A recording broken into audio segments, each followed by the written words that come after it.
Hello everyone, welcome back to our channel. आज हम पढ़ने वाले हैं Ganitmanjari chapter 2 introduction to linear polynomial. इसका एक्सरसाइज 2.1 पढ़ेंगे।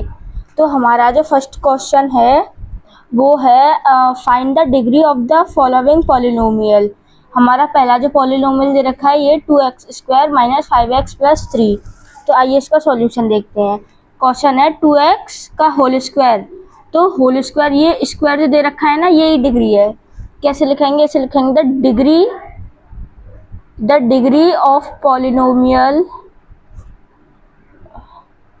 इज 2। अब सेकंड क्वेश्चन जो है हमारा वो है y³ + 2y - 1। इसकी जो डिग्री है वो है 3। The degree of polynomial is 3। अब जो इसमें जो क्वेश्चन 3 है वो है -9। -9 में तो कोई डिग्री ही नहीं है, तो -9 की जो डिग्री मानते हैं ना, मानते हैं 0। इसको ऐसे लिखेंगे the degree of the polynomial of is 0। हमारा फोर्थ क्वेश्चन जो है वो है 4z - 3। अब यहाँ पर जो वेरिएबल दे रखा है, वेरिएबल की जो डिग्री होती है वो हमेशा 1 होती है। तो इसको भी ऐसा, इसकी डिग्री जो होगी the degree of polynomial is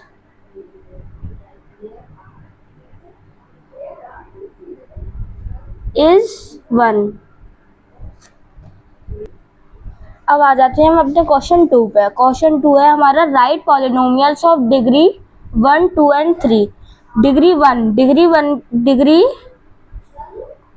1 का जो आंसर होगा वो आप अपनी तरफ से कुछ भी ले सकते हैं। जैसे मैंने ले लिया 7x + 3 या फिर 2x + 3, 4x + 3, क्योंकि मैंने अभी पिछले क्वेश्चन में बताया जो वेरिएबल दे रखा है, वेरिएबल की डिग्री हमेशा 1 मानी जाती है। 1 तो इन सब की डिग्री है 1, तो इन कुछ भी आप लिख के आ सकते हैं जिसकी डिग्री 1 हो। अब आ जाता है डिग्री 2 वाला।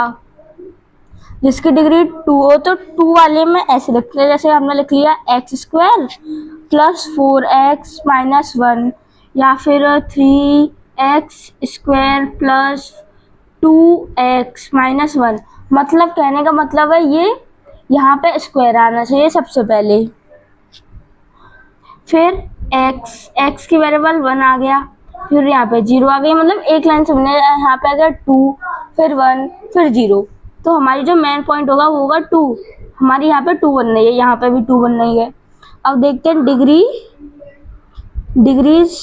3 पर लिखेंगे। सबसे पहले 3 आएगा तो x³ लिख लिया मैंने, फिर प्लस, फिर स्क्वायर आएगा तो 2x², फिर लिख लेंगे माइनस या प्लस जो भी, फिर लिख लिया मैंने x + 5। मतलब यहाँ पे डिग्री 3 है, फिर 2 है, फिर यहाँ पे 1, फिर यहाँ पे 0। कुछ भी लिख सकते हैं यहाँ पर भी।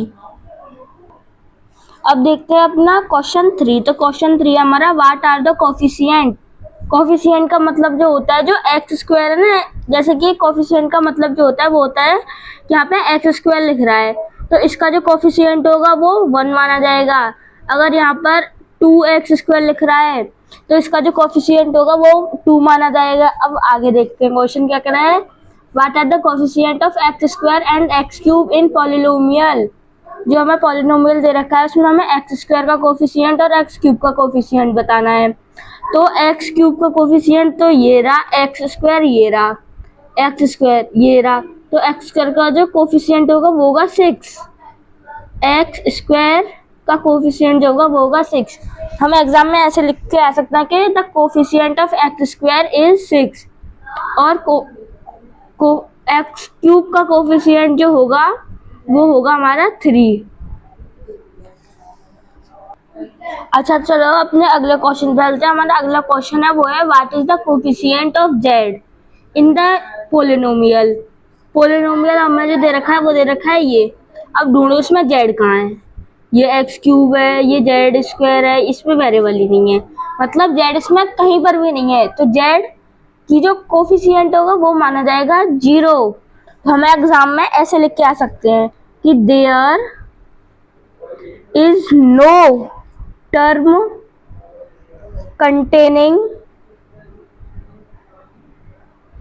containing z, so the coefficient of z is 0। यही हमारा राइट आंसर होगा। तो अब देखते हैं अपने क्वेश्चन 5 को। क्वेश्चन 5 क्या कह रहा है हमारा, what is the constant term of the polynomial 9x³ + 5x² - 8x - 10। अब देखते हैं कि कांस्टेंट टर्म का मतलब क्या होता है। कांस्टेंट टर्म का जो मतलब होता है ना, वो होता है जहाँ पे भी वेरिएबल है वो कांस्टेंट टर्म तो हो ही नहीं सकती, यानी ये भी नहीं है, ये भी नहीं है, ये भी नहीं है, बची क्या -10, और यही हमारा आंसर है। The constant term is -10। और हाँ, मेन बात यहाँ पे माइनस लिखना मत भूलना, क्योंकि माइनस इसके साथ आ रहा है, तो आंसर होगा -10। अगर यहाँ पर कोई और पॉलिनोमियल दे दे, जैसे कि 4x³ + 5x² + 6x + 4। अब इसमें बताओ कि इसमें हमारा कांस्टेंट टर्म कौन सा होगा। कमेंट में जरूर बताना इसका कांस्टेंट टर्म क्या होगा। Thank you so very much.